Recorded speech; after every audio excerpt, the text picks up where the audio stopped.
ನನಗಂತೂ ಟೈಮೇ ಇರಲಿಲ್ಲ, ರೆಡಿ ಆಗೋದಕ್ಕೂ ಟೈಮ್ ಇರಲಿಲ್ಲ. ಹೇಗಿದ್ದೀನಂದರೆ ಹಾಗೇ ಇದ್ದೆ ನಾನು.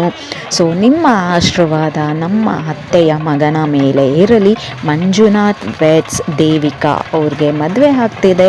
ಸೊ ಪ್ರತಿಯೊಬ್ಬರು ಆಶೀರ್ವಾದ ಅವ್ರ ಮೇಲೆ ಇರಲಿ. ನಾವು ತುಂಬ ಸಿಂಪಲ್ಲಾಗೆ ಜಸ್ಟ್ ಹುಡುಗಿ ಮನೆ ಸೈಡ್ 10 ಜನ, ಹುಡುಗನ ಸೈಡಿಂದ 10 ಮೆಂಬರ್ಸ್, ಓನ್ಲಿ ವೆರಿ ಸಿಂಪಲ್ಲಾಗೆ, ತುಂಬ ಸಿಂಪಲ್ಲು. ಯಾಕಂದರೆ ತುಂಬ ಅರ್ಜೆಂಟಾಗಿ ಟೈಮ್ ಲಿಮಿಟ್ ಕಮ್ಮಿ ಇದ್ದಿದ್ದರಿಂದ ನಾವು ಈ ರೀತಿ ಒಂದು ಮಾಡಬೇಕಾಯ್ತು.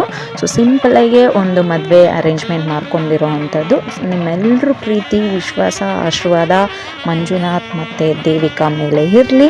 ವಿಡಿಯೋನ ಸ್ಕಿಪ್ ಮಾಡ್ದಿರೋ ಫುಲ್ಲಾಗಿ ನೋಡಿ. ಇವತ್ತು ಹಲ್ದಿ ಫಂಕ್ಷನ್ನು ಮತ್ತು ಲಗ್ನ ಕಟ್ಟೋ ಒಂದು ಶಾಸ್ತ್ರ ಮಾಡೋ ಅಂಥದ್ದು ನೋಡಿ.